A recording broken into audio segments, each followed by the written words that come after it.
Video start in 3, 2, 1. Hello everyone, welcome to the Analytical Chemistry 101. Today live from block V5D0402. Nice place to study here. Warm weather. Okay, for your information, Achem is one of our favorite subject in this semester. It really is. And if you like our video, subscribe to our YouTube channel, Jing Kalawak channel.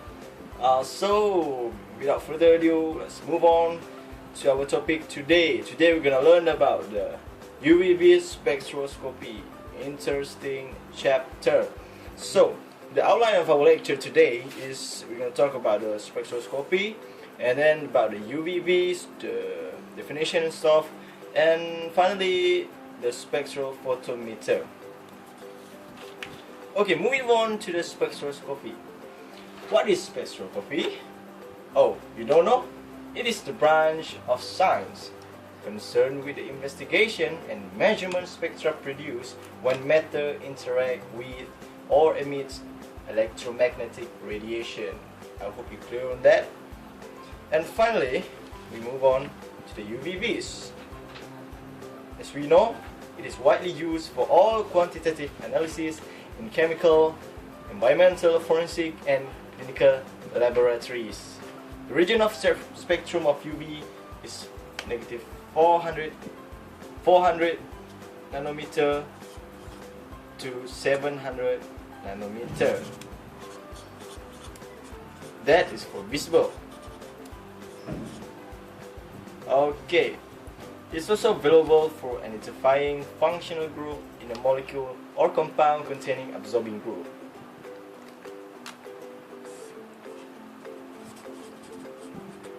Nice handwriting, my friend. Okay, moving on. Moving on to this next slide. Okay, this is our sketch of the UVB's spectrophotometer. Forgive me for the drawing, we are not born to be the artists. It's clearly shown here. So there's a two important part here, which is the UVB spectrophotometer itself. The second one is the cuvette, which contains the unknown sample to be analyzed. So moving on to the internal component and how the mechanism. Okay, I hope you guys are not sleepy for this lecture. Okay, move on to the mechanism of the spectrophotometer. Okay, it can be divided into four main parts, which is the light source, the monochrometer, the sample cuvette, which contains our unknown solution, the detector. Finally, okay, first we have the light source. It will then pass through the monochrometer. Monochrometer will only allow only one kind of wavelength to pass through, and then the light will penetrate the sample with a value of P0, which is the incident energy, and will emit the radiant power to the detector, which is P0. Thus, this detector will collect the data and transfer them into a form of graph. I'm sure you guys know this since we have done this in the lab. Okay, now we're moving on to the next slide. Okay, so the theory behind the calculation of the absorbance, again the wavelength, is we calculate the P0 over P, so we get the T, the transmittance.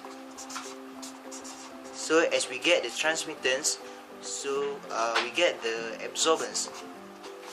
The absorbance can be calculated by using the formula A is equal to negative log T.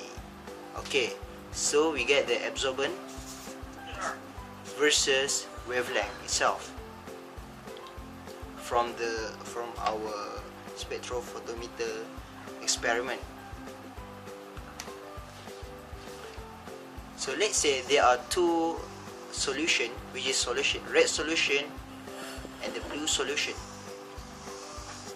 So we get the highest peak of the absorbance, and then we put it into the second graph, which is the absorbance versus concentration.